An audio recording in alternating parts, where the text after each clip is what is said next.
Thanks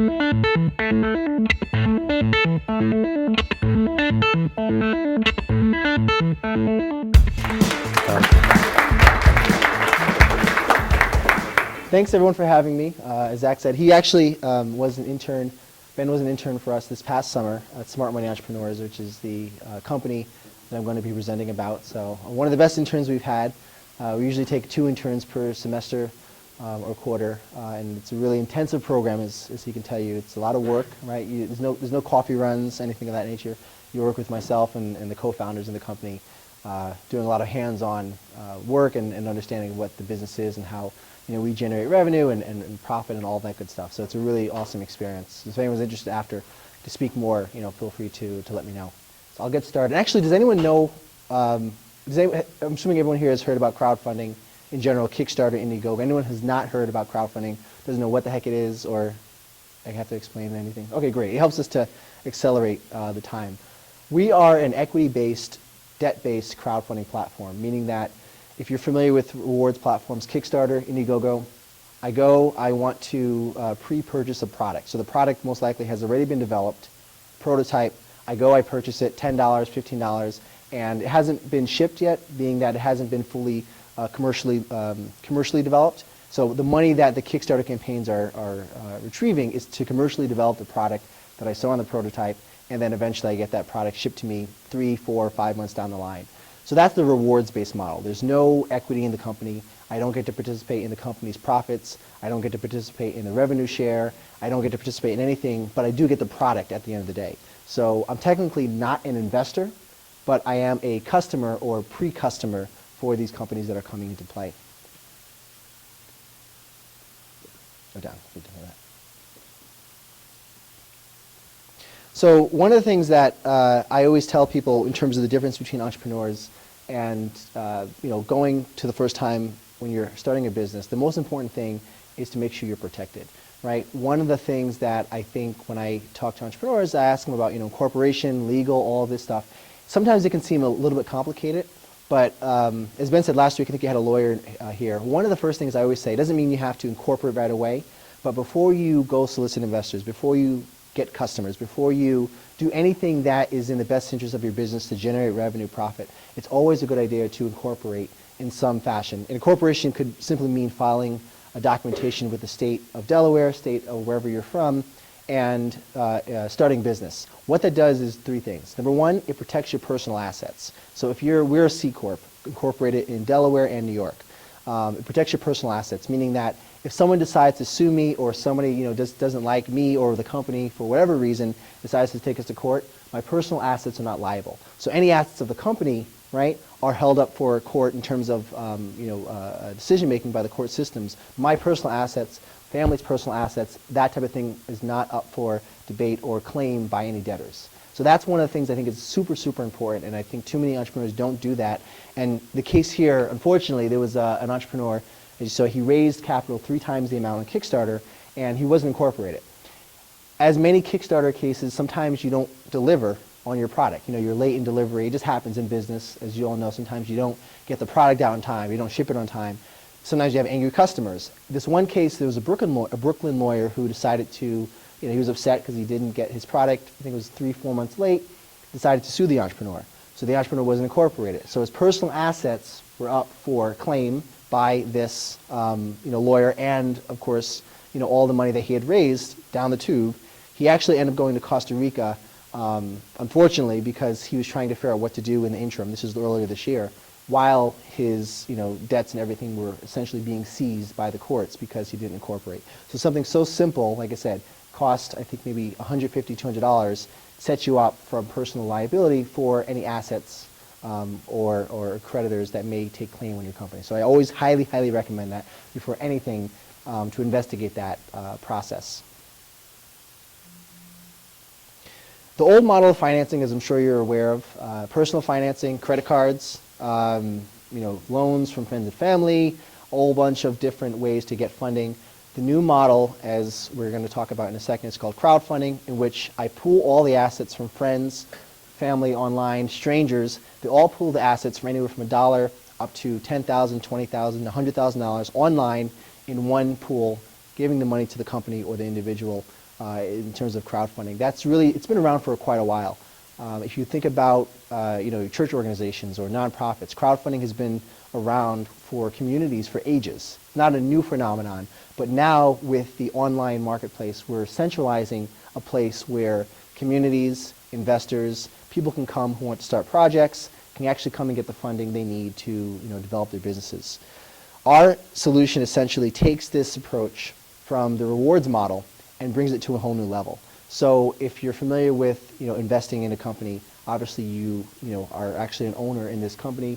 You get shares, you get stock, you get certain rights that if you're just getting a product and don't have any ownership in, you don't. And we'll go into the specific details of ownership and what that means as an investor later. If anytime there's any questions or anything's unclear, please feel free to stop me as we continue on.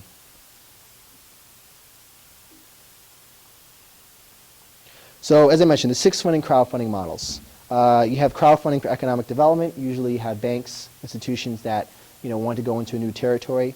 One of the big private equity firms, KKR, went into Kansas City, so that's again economic local development, huge amounts of sums of money, developing a whole new ecosystem, a whole new enterprise community. That's usually done by, like I said, large institutions or banks. Enterprise crowdfunding, same concept, where a lot of these bigger institutions are looking at developing smaller, kind of maybe a business park or something on a smaller scale where you're not developing within the whole city, but smaller segments and parts of that city. The hybrid platforms, which essentially combine rewards base, like a Kickstarter, equity debt, and maybe real estate. Then you have the community platforms, local investing. So say I wanted to start a platform, but it's really only for Delaware residents, or really only for people in Delaware, or in certain municipalities in Delaware. That's, again, another solution that's coming up for different projects. We're going to build a building for this local community in the Delaware state, so we need community members from this state only. That's, again, another form of crowdfunding where it's specifically geared towards a local community or local environment. And then you have the niche platforms, which are geared towards specific markets. So say, consumer retail or real estate is a really niche market that is coming up within the next, I say, year or two in terms of the different markets that are coming into existence. Some stats here. It's displayed, but you can see it's. Let me see if I can. The lending 47,000, mixed 4.3 thousand. Equity, if you can't really see that number on the bottom, it's 190,000.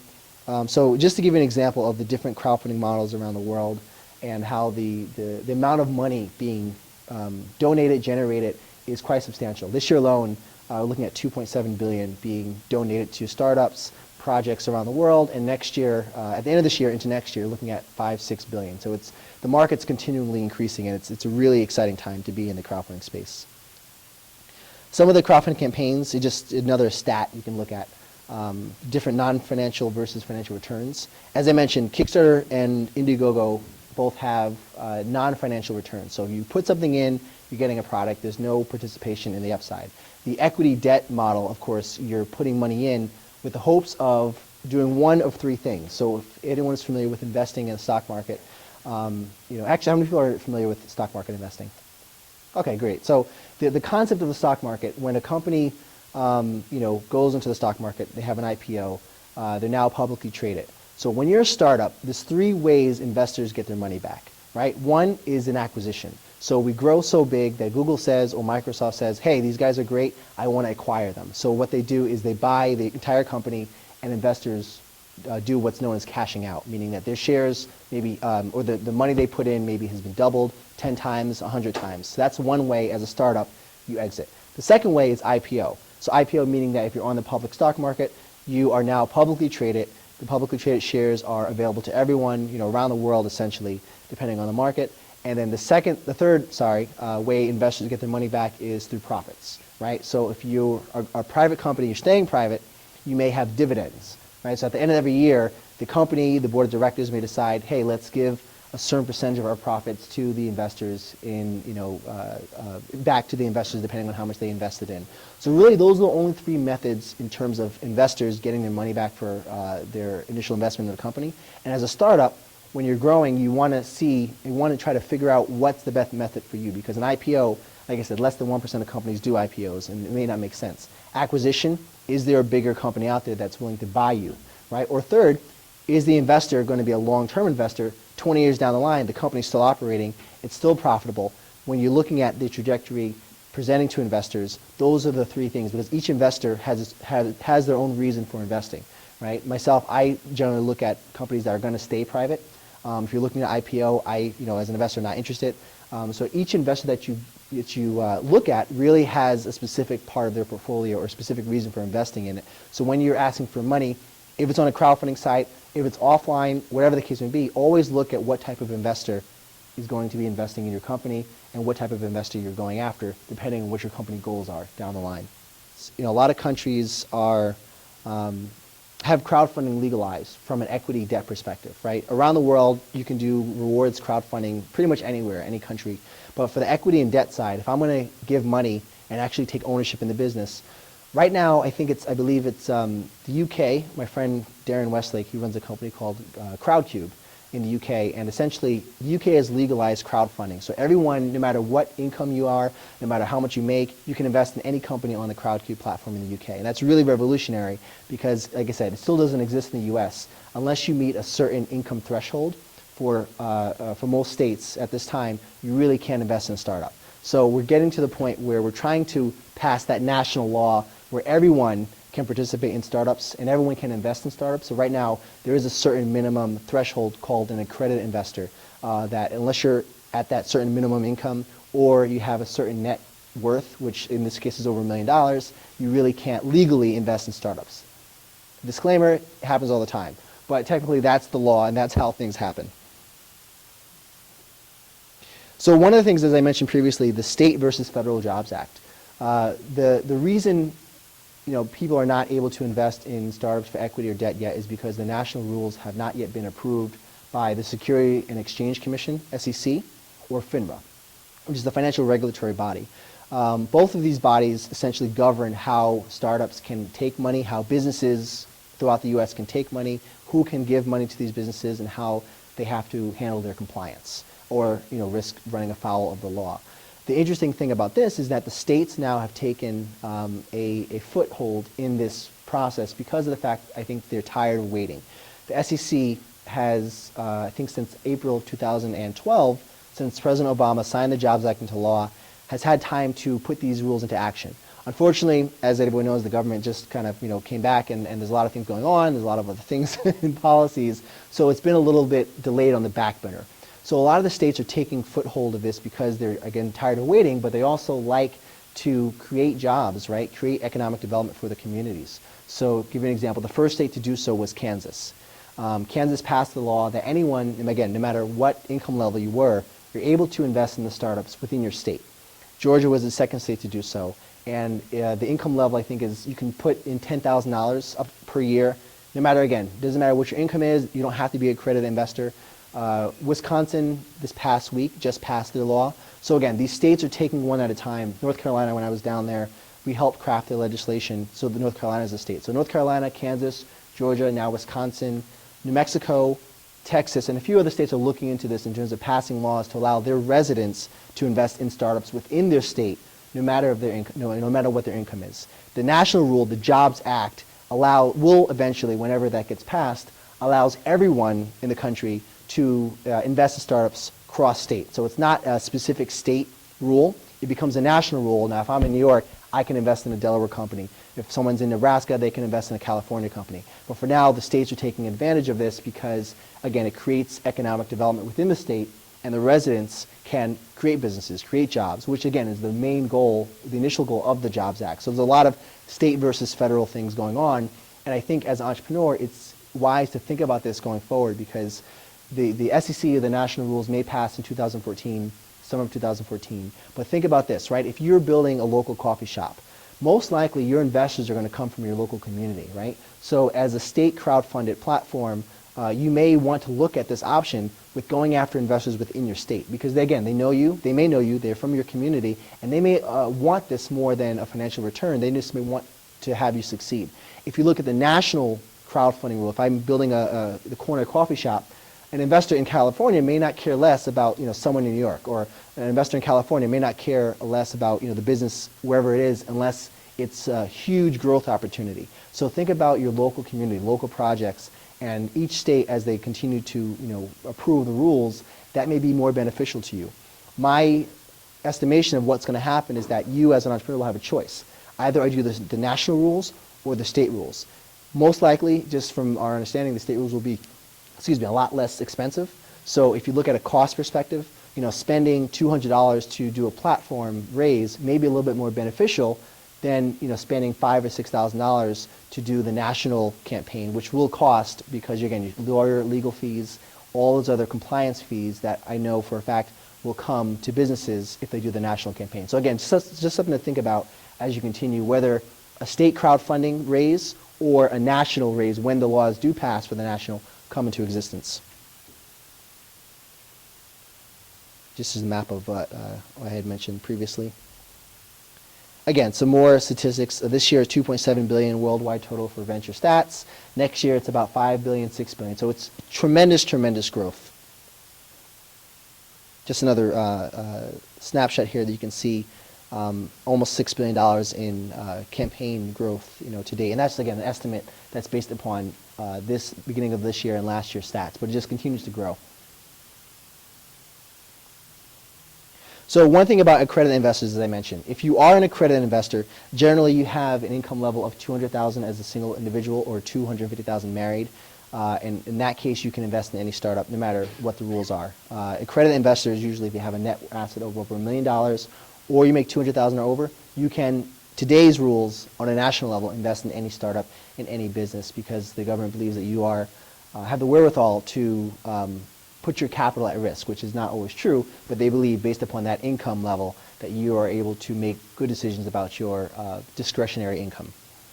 The shareholder limit, which normally is from 500, goes to 2,000. So again, the whole idea of crowdfunding, there are a lot more investors. Instead of having 100 investors, you have 1,000 investors or 2,000 investors. And of course, the amount each investor is giving is a little bit less, but that's why the limit increase makes sense, because you're just creating a lot more people who are now having ownership or taking part of equity in your company. So SME, one of the things that this is something I'll explain in one of the other slides, and probably have a lot of questions about it as well.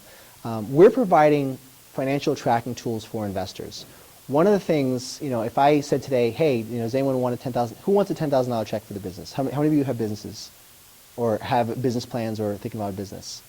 Great. If I said to you, here's a $5,000 check, who would want that? I'm assuming all of you would want that $5,000 check. How do I know that you're going to use the money as, you say you're going to use it in your business plan, financials, etc.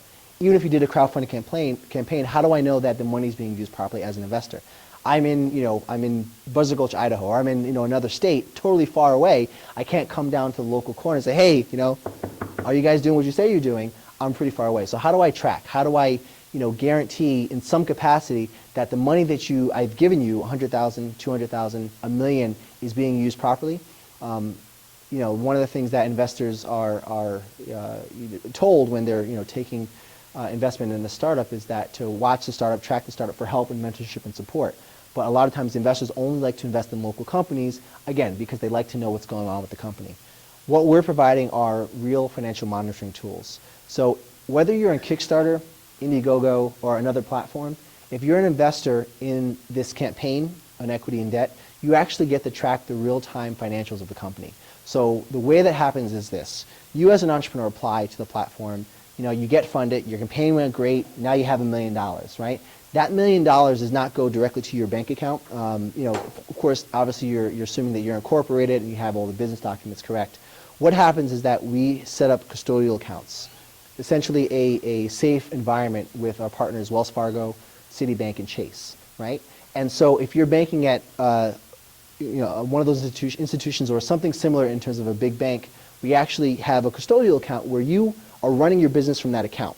But the tracking and all of the financial tools, like an accountant, how they would log into your QuickBooks Online, or they would log into your accounting system. Investors can log into your accounting system just to view, right? So it's a view-only dashboard view. They can now view what you're spending the money on.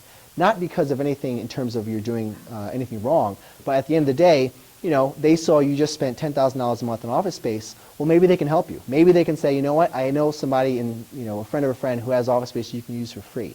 Also, it gives them better peace of mind to know, great, Sally or John is using the money wisely. When they need additional funding, second round funding or third round funding, I'm going to give it to them because I know they're doing the right thing, and they're also really disciplined about where they're spending the money for their future growth. It's about decision making, and investors really, this is the only opportunity for them to really see what financial decisions you are making. Yes, a lot of startups will say, I can provide financial reports, I can provide, quarterly reports, but one thing I've learned being in the finance industry for quite some time, I don't think I mentioned this, I'm a former hedge fund trader.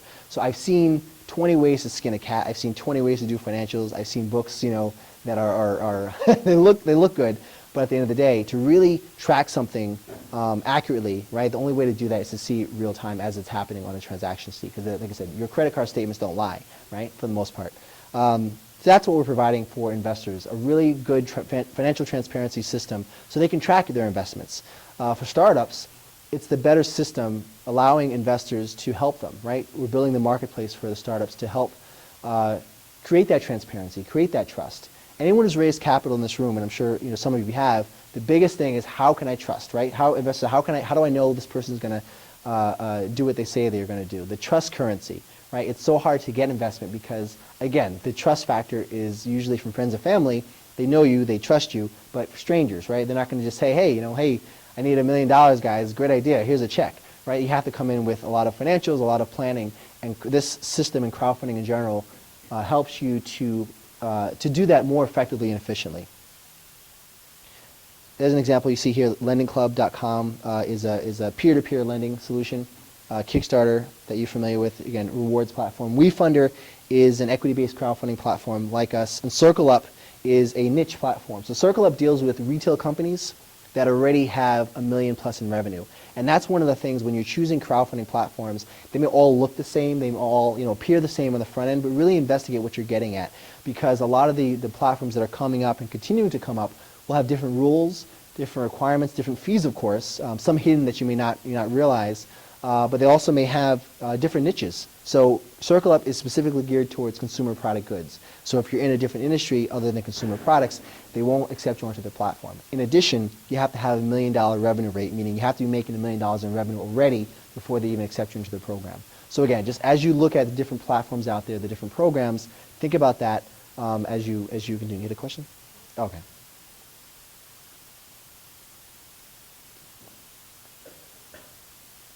I guess I can go on this slide. One of the, people ask me how much does it cost. One of the things that we are doing, and these are all, rewards-based platforms. The thing I find interesting is that people say, a lot of entrepreneurs say, I'm going to start a great, Kickstarter campaign. It's going to be amazing. I'm going to get funding because it's free. Technically, it's not free, right? You have to create a professional video. You have to, create your documents. You have to give the look of that you're a professional. And I think one of the things that, I tell entrepreneurs is that you're going to spend money somewhere, whether it's your business plan, whether it's incorporation, whether it's creating documents, whether it's going out on the road and pitching, right, to accredited investors or VCs or angels. You're going to spend money somewhere, but you want to spend it effectively and efficiently. We charge $25 for entrepreneurs to apply to our platform, and that's really it. That's all we charge, because we don't make any money off that. But what we do is we want to make sure entrepreneurs are serious about handling their business on our platform, and therefore we want to make sure that all the entrepreneurs that have access to our investors are given the tools and also are given the guidance to properly prepare the documentation. And when you spend money, obviously it's a little bit more. You take it a little bit more seriously, no matter what you're spending. It could be $10, $5. When you spend the money, no matter what level you're spending at, you kind of take your business more seriously, and that's really why we have that $25 application fee. But other than that, we really don't charge anything for entrepreneurs, except like Kickstarter on the back end. Any successful deal, we take 10% of the fee, or 7 to 10% of the fee, depending on how much you're raising, and that's really where we make most of our money. But again, a lot of platforms look into the investigations of where they're charging you, because a lot of times it's not always cracked up to what you think it is. Our management team, it's pretty extensive. We have co-founders, board of directors, chief financial officers, marketing people, a lot of people involved in this in different industries. I show this slide because I want to reiterate the importance of team. I could never have done this company by myself, or any company of that matter on this scale. And when you're starting a company, one of the hardest things to do is recruit talent, but also recruit the right team. You get the wrong people involved in your company or wrong team, and it can derail you like you wouldn't believe. So, when you're building your companies, make sure that you're really building people you're really acquiring people on your team who want to be there. The startup in its infancy is such a crucial, almost like a toddler. Anything you do can move it in one direction or another, and it really can be catastrophic if you don't make the right decisions. And executing on your teammates, getting the right team, recruiting the right people is super, super important. Whether it's a small team or a big team, 13 to 20 people, 5 people, even if it's you and your co-founder in a small garage. The fact of the matter is both people, everyone involved at that core level needs to be focused on the company 100%. Doesn't mean they have to quit their day jobs, but it just means they have to be focused on building this company in whatever capacity or whatever goals that the company has aligned for itself, for the future. So I recommend, like I said, anything that you do, make sure the team members you are with in your company, in your startup, are the people that will be with you, whether it's good or bad. Some of our SME partners. The reason we have these partners is because we essentially have a big stock market system that we're building. Free Agent is an accounting system like QuickBooks. This allows the investors to access your real-time financials. DocuSign, if you're familiar with legal documentation, right? Handshake, in the past, it's okay. Hey, we're doing business together, great. But I always am big on legal documentation.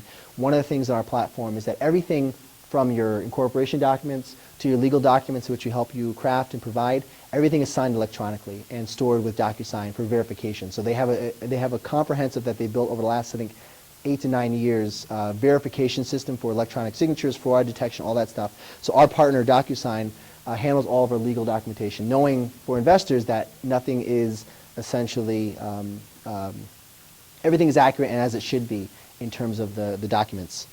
CapShare, if you look in Accurate Background runs our background checks. So everyone comes through a background check system in our program. You actually, surprisingly, one of the interesting things is that we work with the IRS, and we're one of the few companies that are able to do so through our partner. What happens is that you don't actually need to provide anything. All we need is your Social Security, as an example, when you're filling out the application online through our secure portal, and then they run a complete background check on you. And it's not a background check about your finances. Nobody really cares, what happened, 10 years ago. What they do is to make sure that you didn't violate any SEC regulations, because the number one thing, you can't go raise capital if you violated the SEC regulations, or if you were in the stock market and you did some insider trading. So the background checks are more for the SEC to guarantee that the people that are in this system, whether you're an investor or entrepreneur, haven't had any past misdealings with the SEC or FINRA or any financial regulatory body. So that's really what the background check is for, and we have to do that by law because we want to make sure that people who are you don't need another, I don't want to say Madoff, but we don't need another one of those situations to happen. And this is a new step in the process in the crowdfunding system that we're requiring, and we think it's going to be the standard in the industry. The technical process I can go through later. It's a little complex, but I pretty much mentioned the whole system as I mentioned the partners before. Let's see. The site demo. I do have a site demo, but I want to get to questions. Is kind of why I'm going through it, because I'm sure you guys have a lot of questions. But the site demo, we're looking to launch December 3rd, which is in tangent with our event that we're hosting called How to Get Funding from a Shark. Last year we had Damon. Actually, how many people have seen Shark Tank? Great. Okay, great. So Damon John from Shark Tank, the Fubu guy, we had an event with him last year, November 27th, called How to Get Funding from a Shark. Great event. It was in New York City.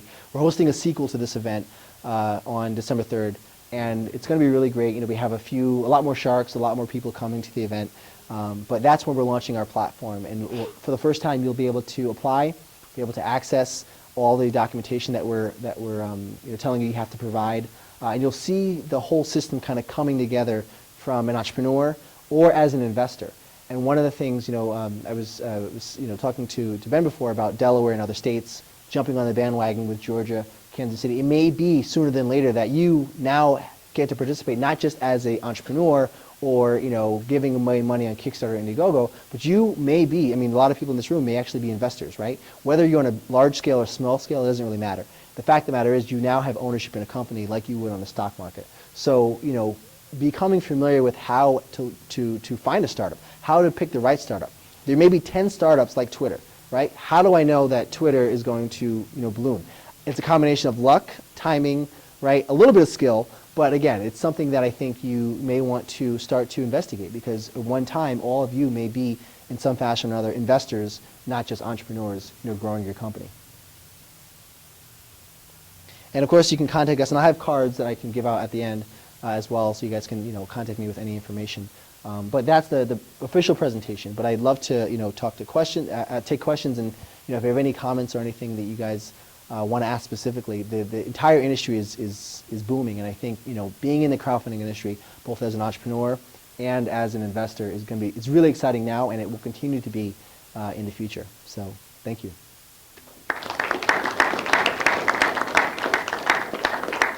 Questions? Oh, one thing I do want to, Ben didn't mention this. So I'm giving away a free VIP ticket to the How to Get Funding from a Shark event. And then I think, I forget what I said, Ben. There's a special student ticket for the event. Yeah, for everyone, and Ben can, give that afterwards. But one of the things I wanted to say, if you want to pitch your business, it's a surprise. I'm assuming that nobody knew about it before. But if you want to pitch your business, we're going to allow you to pitch, and I'll sit down in a 30-second to a minute pitch in which, you pitch your business, essentially, allowing someone like myself to say, yeah, I give you a seed capital check for whatever amount you're asking for. The winner of that pitch now is the one who's going to get the free VIP ticket, and Ben and I will, decide who will get that based upon the pitches that come through. So I know it's a surprise, but if anyone, and don't be afraid, don't be nervous or anything. If you want to pitch your business, by all means, raise your hand and we can start the pitching process. Do you want to? Sure. Yeah. Also, something about elevator pitches is that you never know when you're going to meet someone who might be valuable to you, an investor or someone who might be able to do the business. So this being kind of there all of a sudden is almost like a simulation of a real life situation. So if any of you guys have business ideas, and I know some of you in here do, it would be great for you to do a short impromptu elevator pitch to win this ticket. And one thing is, I take it seriously, because one of the things when I go to these elevator pitches, it's important because of the fact that I do know a lot of investors, right? And we talk tremendously throughout the industry. So if I hear of a good idea or a good pitch, right, I may not invest, but a friend of mine who is looking for that specific type of business or that specific type of model or that specific type of industry may be interested in your business. So anytime you come across an opportunity to pitch, always take advantage of it, because I found, in this life, you only have a certain amount of opportunity windows, and, the more time elapses when you don't jump through them, the less you have. So always take advantage of that opportunity when it's presented.